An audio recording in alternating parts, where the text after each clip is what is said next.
Welcome again to EDU-Tutor. Today we'll be talking about managing change and innovation, which is related to the course Principles of Management. We will be comparing and contrasting views on the change process, classifying the types of organizational change, explaining how to manage resistance to change, discussing contemporary issues in managing change, and also describing techniques for stimulating innovation.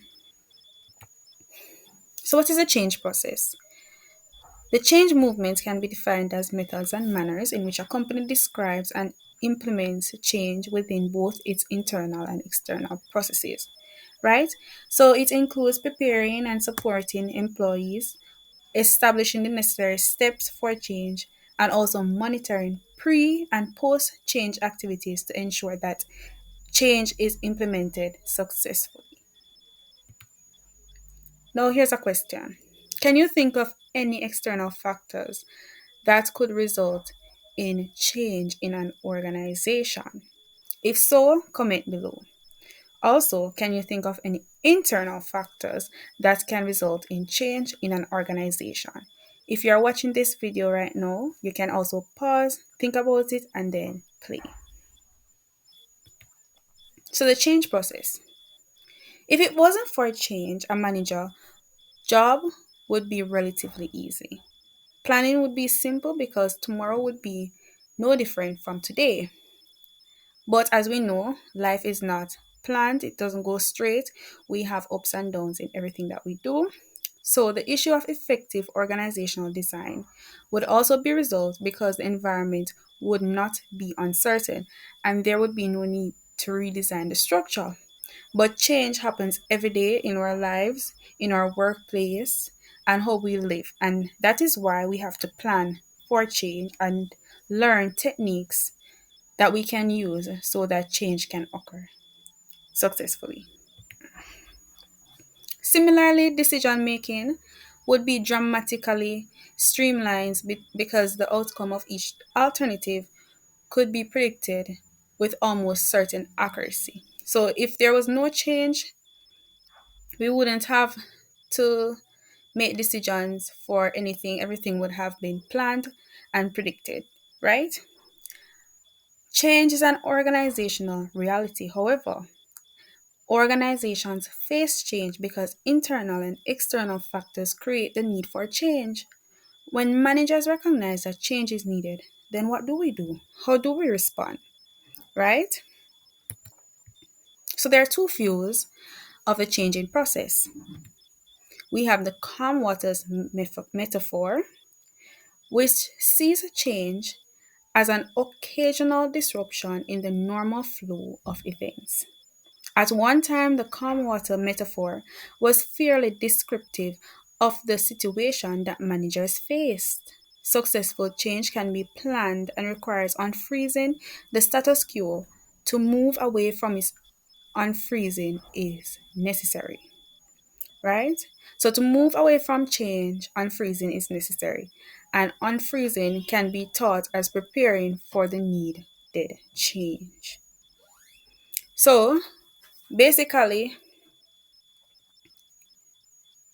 a freezing would be the normal flow of events, and then we unfreeze so that we can so that change can occur, right? So that's the calm waters metaphor. It can be done by increasing the driving force, which are forces pushing for change, by decreasing the restraining forces, which are forces that resist change, or by combining the two approaches. Now let us look at the other change process. This is the white waters rapid metaphor. This is consistent with a world that is increasingly dominated by information, ideas, and knowledge. Today, any organization that treats change as the occasional disturbance in an otherwise calm and stable world runs a great risk. Too much is changing too fast for an organization or its managers to be complacent, right? So the world is ever changing, right? All right. So, what is organizational change? Organizational change is the alteration of structures, technology, and people within an organization. It can be a response to changes in the environment or in the organization.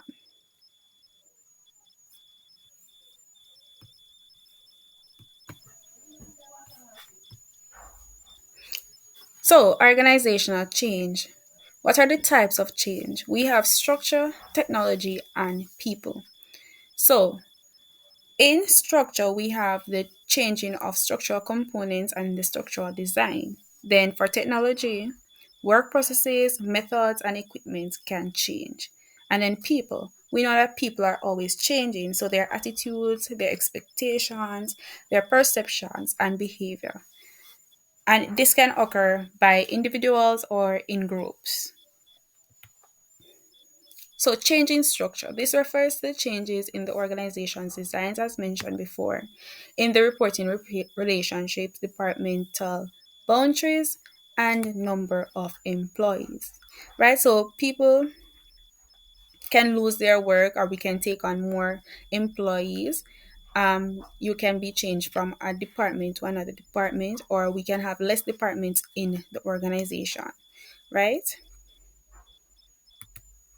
Then we have changing technology. So the equipment, tools, techniques, and procedures used to produce goods and services can change. We can get more machinery, and because of that, we need less employees. So that can cause change in the company. And then changing people. As we said before, their behaviors, attitudes, and skills can change. Now, what are some popular OD techniques? So, these are more effective for interpersonal work relationships, right? So, these techniques OD techniques would cause or would result in more effective interpersonal work relationships. So, one, we have sensitivity training, and this is a method of changing behavior through unstructured group interaction. And then we have two, team building, activities that help team members learn how each member thinks and works.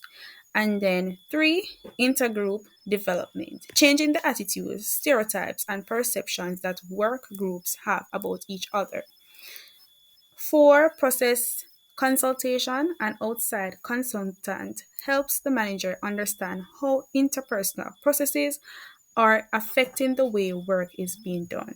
And then five, survey feedback, a technique for assessing attitudes and perceptions, identifying discrepancies in these, and resolving the differences by using survey information in feedback groups.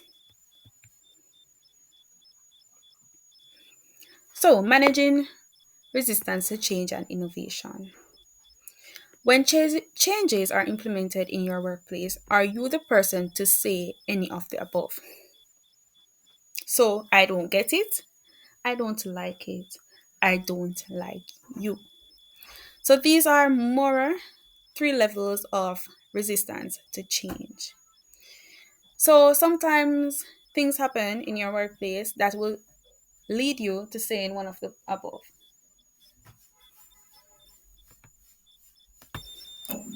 So, let's say, for instance, we are working, or you are working at a organization, right? And you've been working there for 10 years. And then the manager decides that he wants a marketing team. Now, you have always been doing the marketing, right? But now he says that he wants the business to grow. And so he's hiring a marketing manager, right? Now you might be like, but why? Why do you need a marketing manager? And I've always been doing that work. But even though he hired you to be an accountant, you have always been posting, ensuring that the company is being um is doing their marketing, right? But so you might say, I don't get it. So I don't understand the purpose of this change or how to change, right? Because you don't understand that there is a need for specialization in the organization, right? You may also say, I don't like it. So I don't like the fact that you are going to get a marketing manager. So is that going to mean that my pay is going to be decreased or increased, or what is going to happen for me, right? So there may be an emotional reaction to the change. And also you might say, I don't like you. Maybe you don't like the marketing manager. So you lack trust and confidence in the marketing manager or your manager, right? So why do people resist change? Most times we resist change for the fear of the unknown, right? So you are uncertain of how things will turn out after the change has been implemented. Also, there may be loss of control, inadequate communication, threat to the status quo, right? So you've been the marketing, the accounting manager for so long that since there's going to be a marketing manager, you feel like your status is going to be decreased, as well as your pay, right? And also the personal factors which will come with that. Techniques for reducing resistance to change. So there are methods or techniques that the manager may use to reduce resistance to change. He may implement educating and communicating the staff, participation, facilitation and support, negotiation, manipulation, and coercion. All right. So we use education and communication when resistance is due to misinformation, right? So what we can do, all right, so let us say, for example, we're using the same example that we used before, right? So educating me, the manager would have to educate you and say that specialization is necessary for the organization. Your pay will not be reduced, but it's simply giving someone the task that is on your plate so that you can focus on accounting while somebody focuses on marketing, and so that we can all grow, right? Him explaining this will with you will clear up misunderstandings, so that would be the advantage. But the disadvantage is that it may not work when you do not trust him, right? Participation technique. This can be used when resistors have the expertise to make a contribution, right? So we're using the same example, right? So if we, all right, let us use a different example.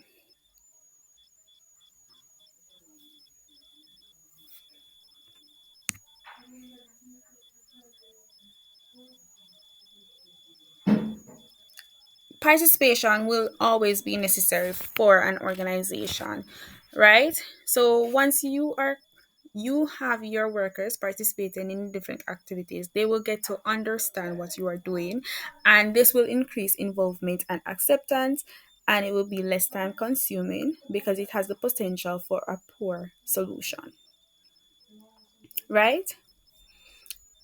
Facilitation and support. When resistors or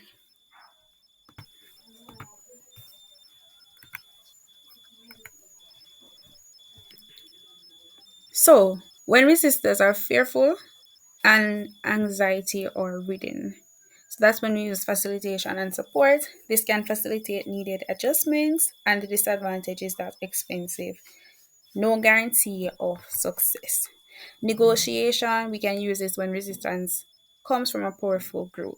So an advantage is that you can buy their commitment, but disadvantage is that it potentially high cost, and it opens door for others to apply pressure to you. Manipulation and cooptation, sorry.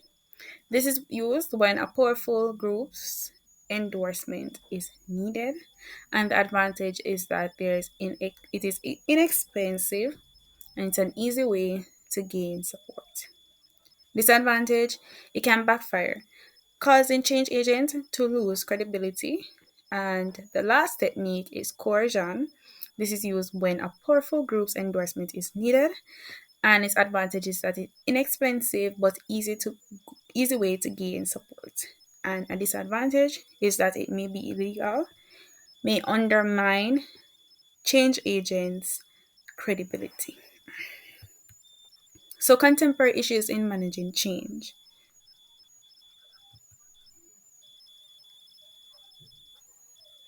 Organizational culture refers to the values, practices, and expectations that guide the team members. These stable and permanent characteristics usually makes it resistant to change. Now, a culture takes a long time to be formed, but once employees become committed to them, it is difficult to bring new ideas to the table. Now, understanding the situational factors. What favorable conditions facilitate cultural change? Now, one, a dramatic situation such as an unexpected financial setback, loss of a major customer, or technological innovation by a competitor can facilitate change. These experiences weaken the status quo and people start thinking of the relevance of the culture. Two, leadership change. New leadership brings alternate values and may be able to respond to the crisis better. And three, the culture is weak. Weak culture are more receptive to change. Now, making changes in culture. We have to set the tone through management behavior. Top managers, particularly, need to be positive role models, right? They need to create stories, symbols, and rituals to replace the old ones, select, promote, and support employees who adopt the new values, redesign socialization processes to align with the new values, encourage acceptance of the new values, change the reward system, replace unwritten norms with clearly specified expectations, shake up current subcultures through job transfers, job rotation, or terminations, and work to get consensus through employee participation and creating a climate with a high level of trust. All right, so let me give you a situation where all of this will arise. So let's say there is an organization, right?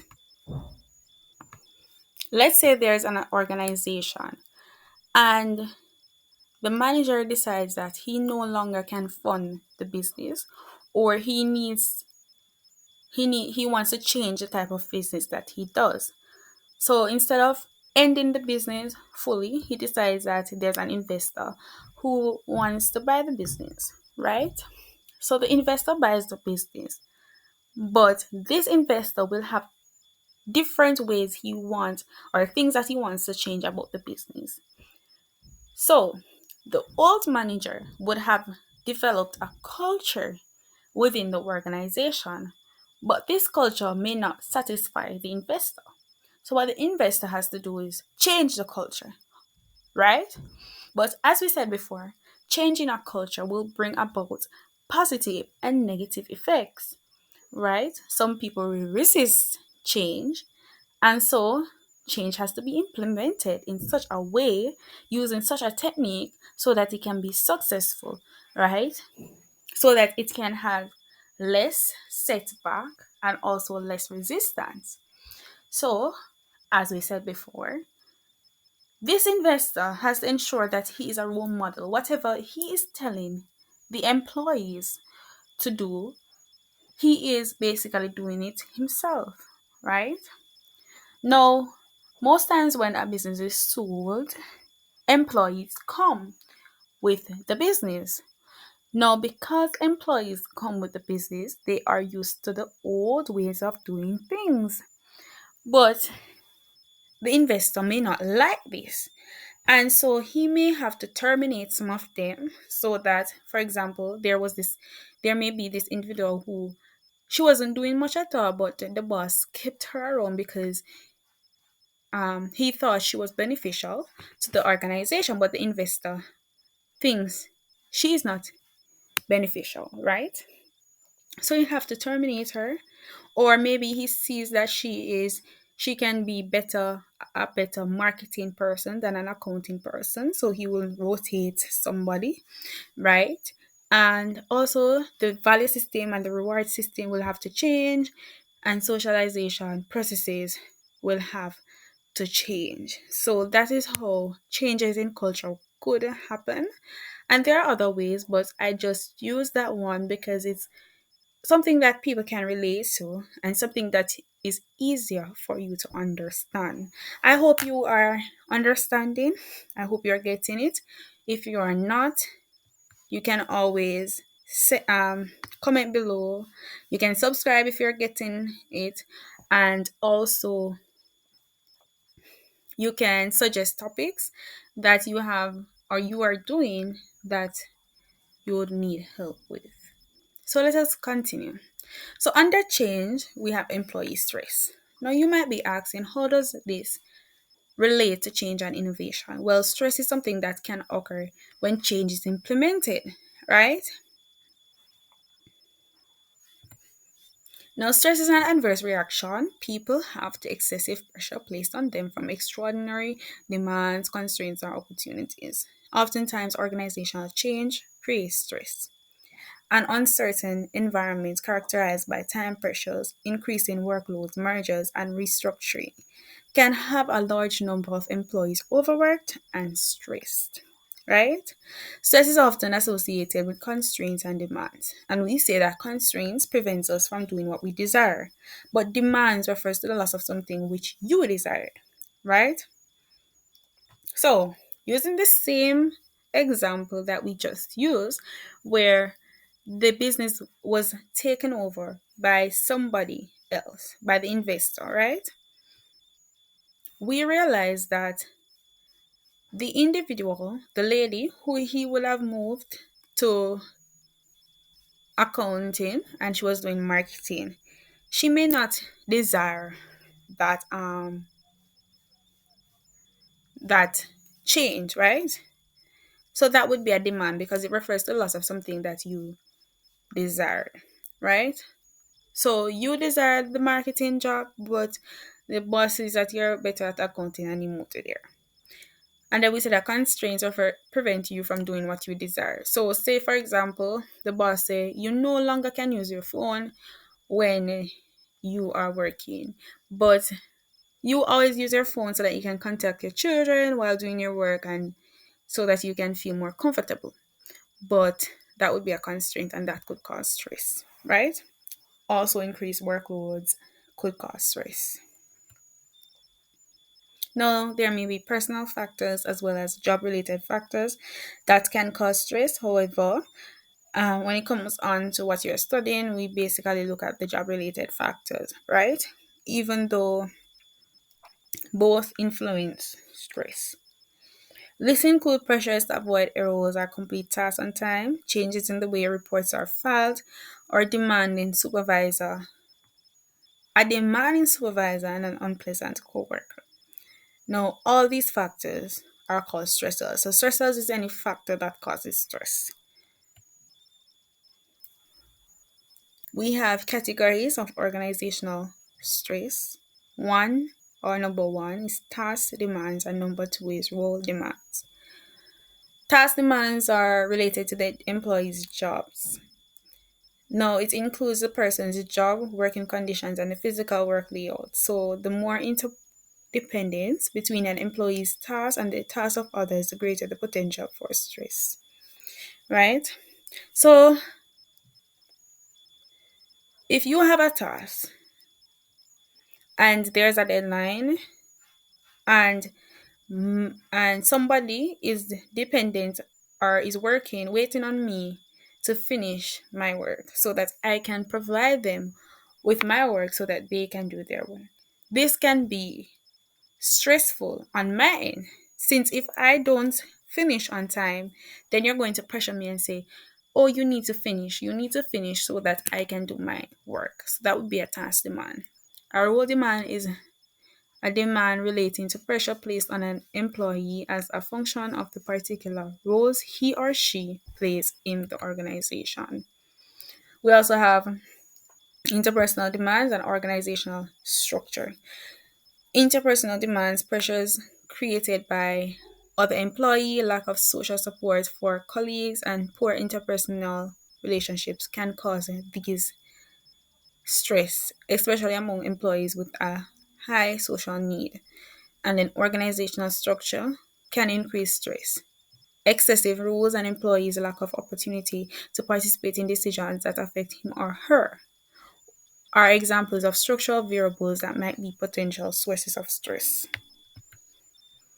Now, 5 and 6, I believe, are the are the final categories of organizational stress.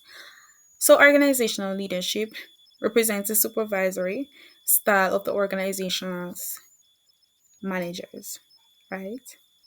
Some managers create a culture characterized by tension, fear, and anxiety. Can you believe that?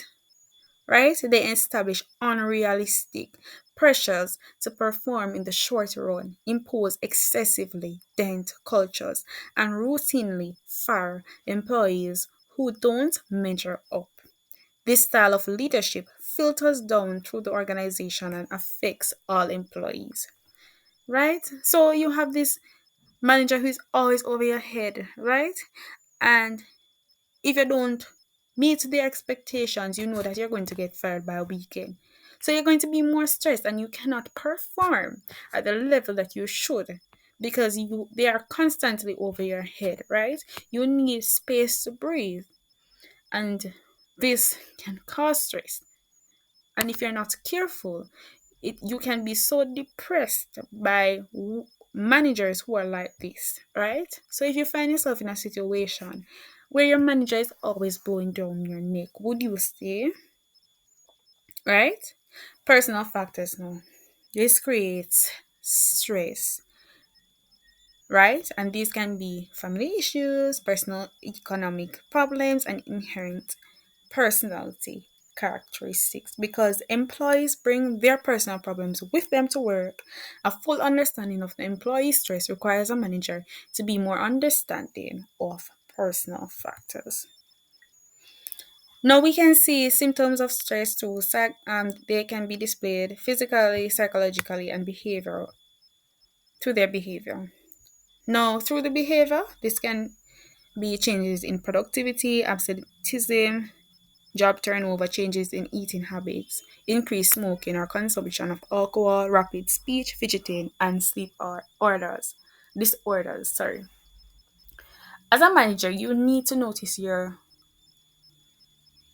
employees, right? What they are doing, so that you can notice signs of or symptoms of stress. Because if they are stressed, there's going to be low productivity. Your job is not going to get done on time, and it can cause other issues within the organization such as conflicts, right? So psychological symptoms of stress are job related dissatisfaction, tension, anxiety, irritability, boredom, and procrastination, while physical symptoms of stress are changes in metabolism, increased heart and breathing rates, raised blood pressure, headaches, and potential of heart attack.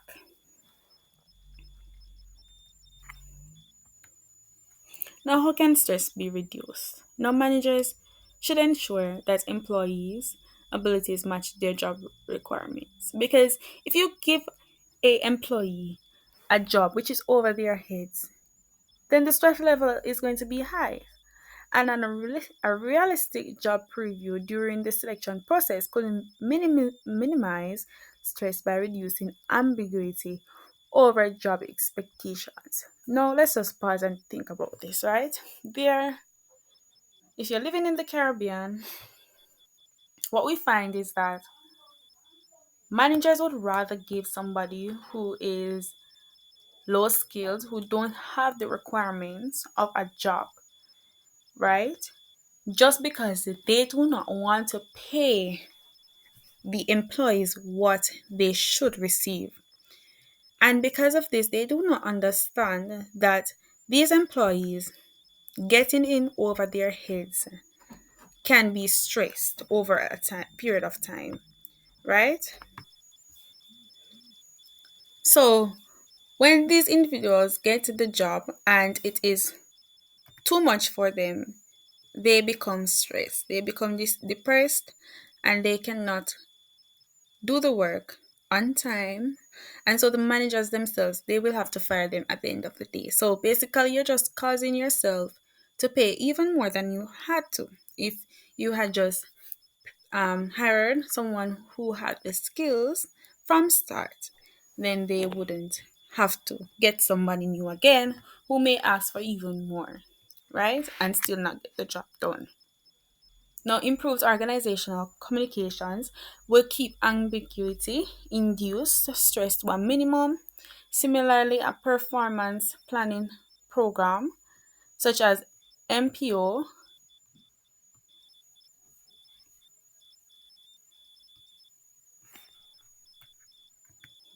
will clarify job responsibilities, provide clear performance goals, and reduce ambiguity through feedback. Job redesign is also a way to reduce stress. If stress can be traced to boredom or work overload, jobs should be redesigned to increase challenge or to reduce the workload. Redesigns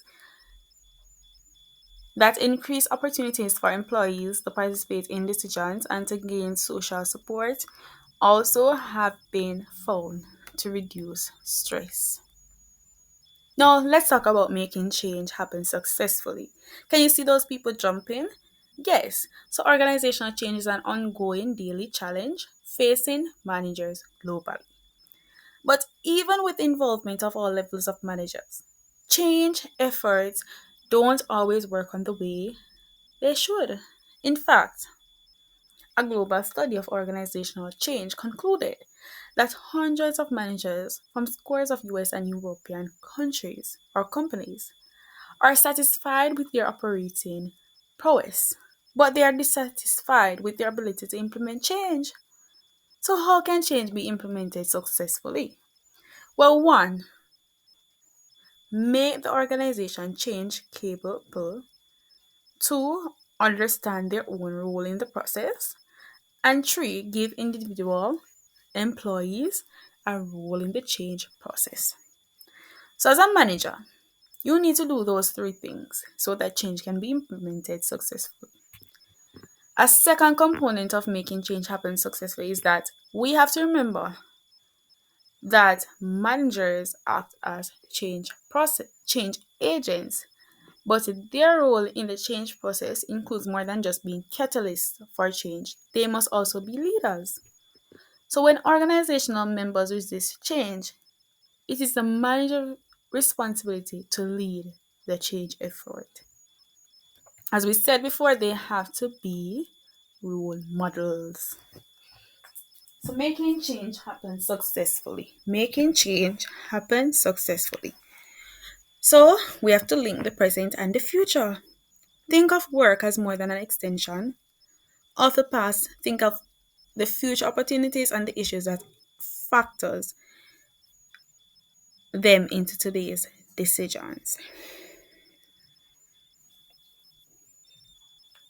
Make learning a way of life. Change friendly organizations excel at knowledge sharing and management. Actively support and encourage day to day improvements and changes. Successful change can come from the small changes as well as the big one. Ensure diverse teams. Now, as we know that diversity helps in an organization just as much as specialization does. Encourage mavericks because their ideas and approaches are outside the mainstream and they can help to bring about radical change. Shelter breakthroughs. Change friendly organizations have found ways to protect those breakthrough ideas and integrate technology. Build and deepen trust. People are more likely to support changes when the organization's culture is trusting and managers have credibility and integrity. Couple permanence with perpetual change. Because change is the only constant, companies need to figure out how to protect their core strengths during times of change, right? And they need to support an entrepreneur mindset. Many younger employees bring a more entrepreneurial mindset to organization and can serve as catalysts to radical change. Now, our final point for this whole presentation that you've been listening to me. So, first, before I say my final point, I hope you have subscribed, liked, share to friends who are in your course, and anybody who may need this piece of information, whether it be an employer, a manager. The final step in making change happen successfully is getting all the employees involved. We cannot do it by ourselves. Change is not a one man job. And because of that, employees can group together with employers and help to identify and address change issues. Thank you for listening to me. I hope you learned something, but we are not yet finished. We have one last point: stimulating innovation. So we were looking at change and innovation. Now we're going to be looking at innovation, which is the action of coming up with a new idea, device, or method that simplifies a task. Now, innovation brings a safer, fast, and more efficient product to a task. What is creativity? So we're looking at creativity versus innovation, and we say that creativity refers to the ability to combine ideas in a unique way or to make unusual associations between ideas, right? Now, a creative organization develops unique ways of working or different solutions to a problem. But creativity by itself is not enough, right? The outcomes of a creative process needs to be turned into a useful product or work method, which is defined as innovation. Now, when managers talk about changing an organization, to make it more creative, they usually mean they want to stimulate and nurture innovation. An environment that stimulates innovation includes three variables: the organization structure, cultural, and human resource practices. Now, stimulating and nursing innovation. The system model can help us understand how organizations become more innovative. Getting the desired outputs, innovative products and work methods involves transforming inputs. These inputs include creative people and groups within the organization, but having a creative people isn't enough. So, what is enough? It takes the right environment to help transform those inputs into innovative products or work methods. This right environment, that is, an environment that stimulates innovation, includes three variables: the structure, culture, and human resource practices. Now, what are structural variables? An organization's structure can have a huge impact on innovativeness. Research into the effect of structural variables on innovation shows five things. First, an organic type structure positively influences innovation because this structure is low in formalization, centralization, and work specialization, right? It facilitates the flexibility and sharing of ideas that are critical to innovation. Secondly, the availability of plentiful resources provides a key building block for innovation. With an abundance of resources, managers can afford to purchase innovations, can afford the cost of instituting innovations, and can absorb failures. Now, human resource variables are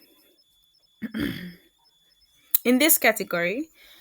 Innovative organizations actively promote the training and development of their members to offer a high job security to employees, reduce the fear of getting fired for making mistakes, and encourage individuals to become idea champions, actively and enthusiastically supporting new ideas, building support, overcoming resistance, and ensuring that innovations are implemented.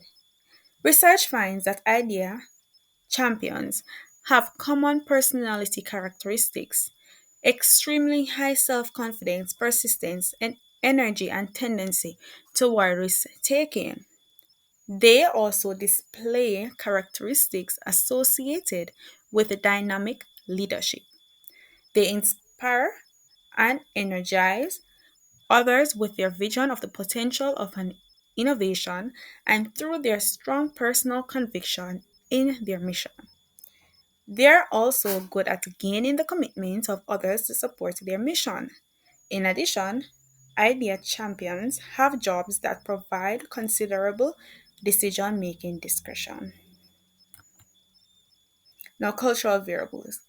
Innovative organizations tend to have similar cultures. They encourage experimentation, reward both successes and failures, and celebrate mistakes. An innovative organization is likely to have the following characteristics. One, they accept ambiguity. Too much emphasis on objectivity and specificity constrains creativity. Two, tolerate the impractical. Individuals who offer impractical, even foolish answers to what if questions are not stifled. What at first seems impractical might lead to innovative solutions. And cultural variables know it tolerates conflict. Diversity of opinions is encouraged. Harmony and agreement between individuals or units are not assumed to be evidence of high performance. Now, one, focus on ends rather than means. Goals are made clear, and individuals are encouraged to consider alternative routes toward meeting the goal.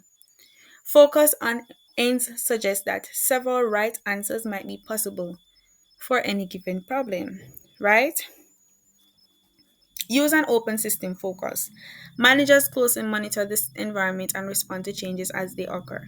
For example, at Starbucks, product development depends on inspiration field trips to view customers and trends. Positive feedback. Managers should provide positive feedback and encouragement so that employees may feel that their creative ideas receive attention. So all of this that we're talking about, it's talking about how creativity and innovation should be encouraged within a organization, right? So the managers need to understand that sometimes employees will suggest something and they cannot explain it because at first it may seem impractical. But don't turn it down because really and truly, what may seem impractical may end up or turn out to be a good innovation. So to stimulate innovation, human resource variables have high commitment to training and development, high job security, and creative people. So that cultural variables can stimulate innovation, they need to have acceptance of ambiguity, tolerance of the impractical, low external controls, tolerance of risk, tolerance of conflict, focus on ends, open system focus, and positive feedback. To stimulate innovation, structural variables need to have organic structures, abundant resources, high inter-unit communication, minimal time, pressure, work, and non-work support. So this is the end. Thank you for listening to EDU-Tutor. I hope you learned something new. And next time we'll be looking at another interesting topic. So subscribe so that you can get that message when we upload something new.